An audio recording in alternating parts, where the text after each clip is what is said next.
title. This is a stack cooker pumpkin caramel spice cake.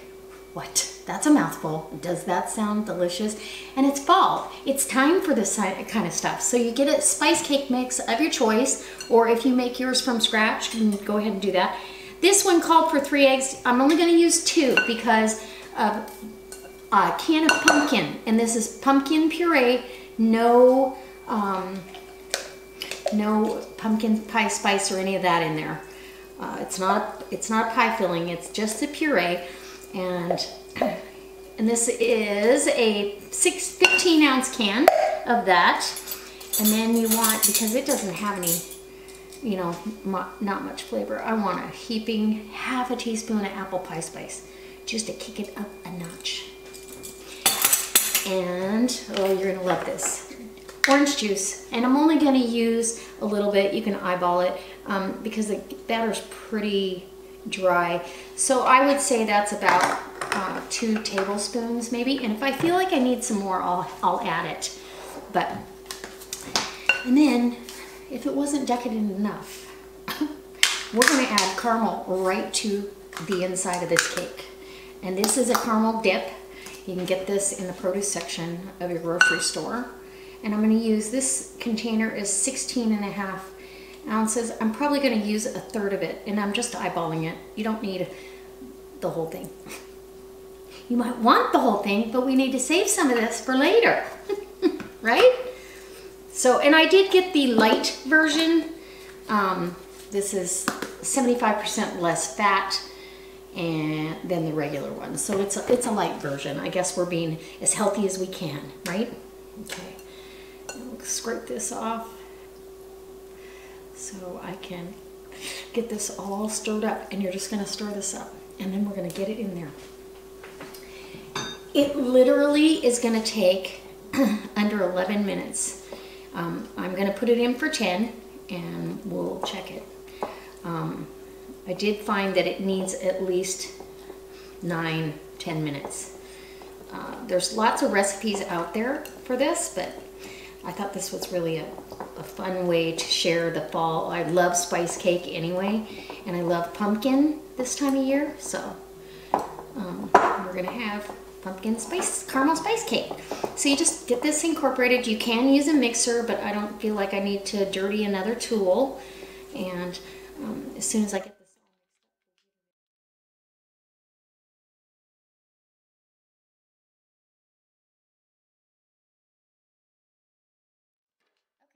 it's a pretty thick batter. I've sprayed the inside and the cone. This is the large 3-quart base, and I've got the lid here. There's ridges on there. I like the idea of having it up there. The microwave bounces off of curved objects. The cone is in here, and it just sets in place. So spray it with some non-stick spray, and even though it's pretty non-stick, you won't have any issues. Make sure your batter is all mixed. There's no more flour. Okay. And then you're gonna go ahead and get it in your stack cooker and just kind of go around as evenly as you can. If you do make a mess on the sides, you kind of want to clean some of that up.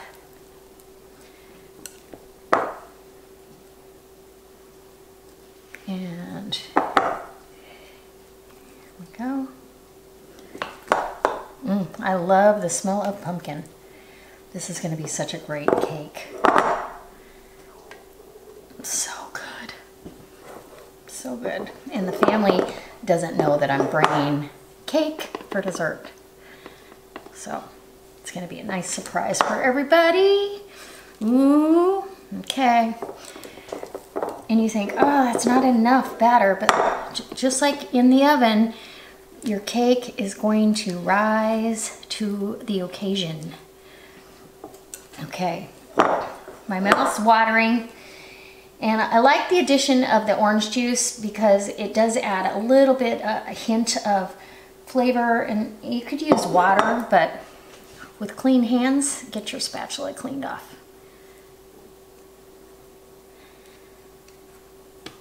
And now, you can, if you don't feel like you've got enough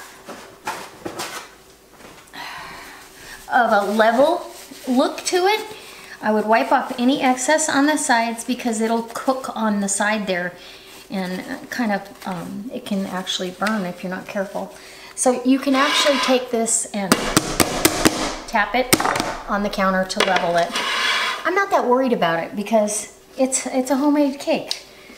So I'm gonna just kind of seep that in. I'm gonna put this in the microwave on high. Every microwave's gonna vary, so yours might take a little longer, it might take a little less.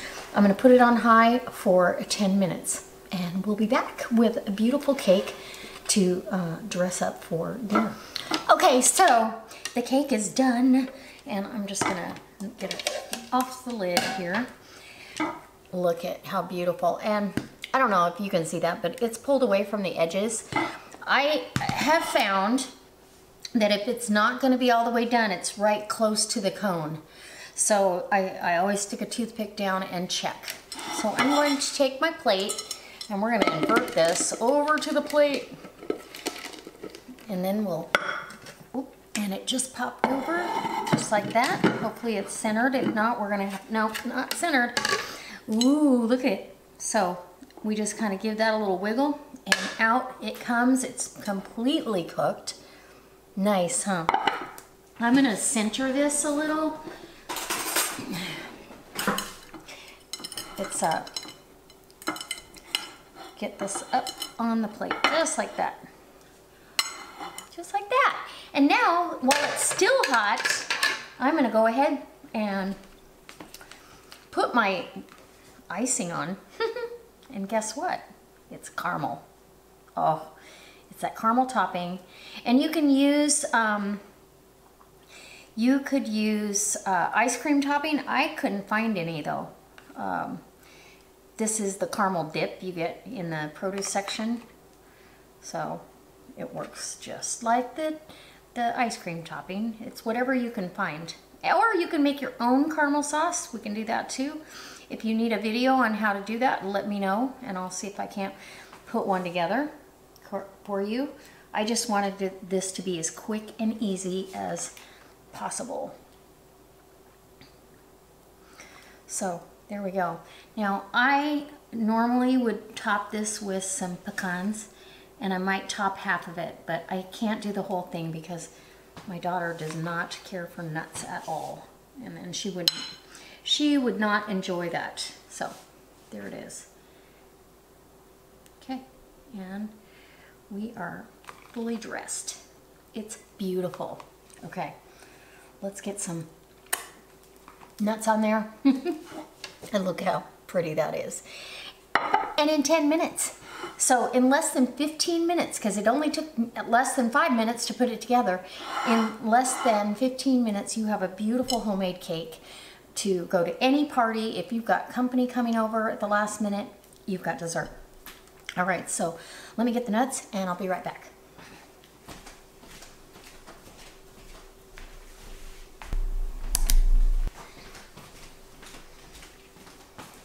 Okay, so now that the cake is done, to make it pretty on both sides, I'm gonna sprinkle some powdered sugar. Whoops, leave the lid open here. And this little powdered sugar keeper is wonderful for this. It's got a nice little screen. That way it's pretty on both sides, even though one side is gonna have the nuts on it. All right, so sprinkle down the powdered sugar, and we'll put some pecans down on this side and none on the other. And we'll end up with a festive, fun cake. Perfect in time for the holidays. So there we go. It's a family-friendly cake to accommodate everybody. And it'll be ready for dinner tonight with absolutely almost zero effort. I mean, in 10 minutes. All right, guys. So if you want to see more recipes like this that are super easy in the multi-stack cooker, I've got tons of stuff I'm going to show you. Next, I believe it's going to be a main dish, so let me know in the about section down below. And there's a comment section down there. Also, if you're not a subscriber, go hit that subscribe button so you get notified whenever I upload, and I'll bring you along for some of the decorating things that I'm doing and the stuff that I'm making here in the kitchen. All right, guys, we'll see you next time for another delicious recipe. Bye!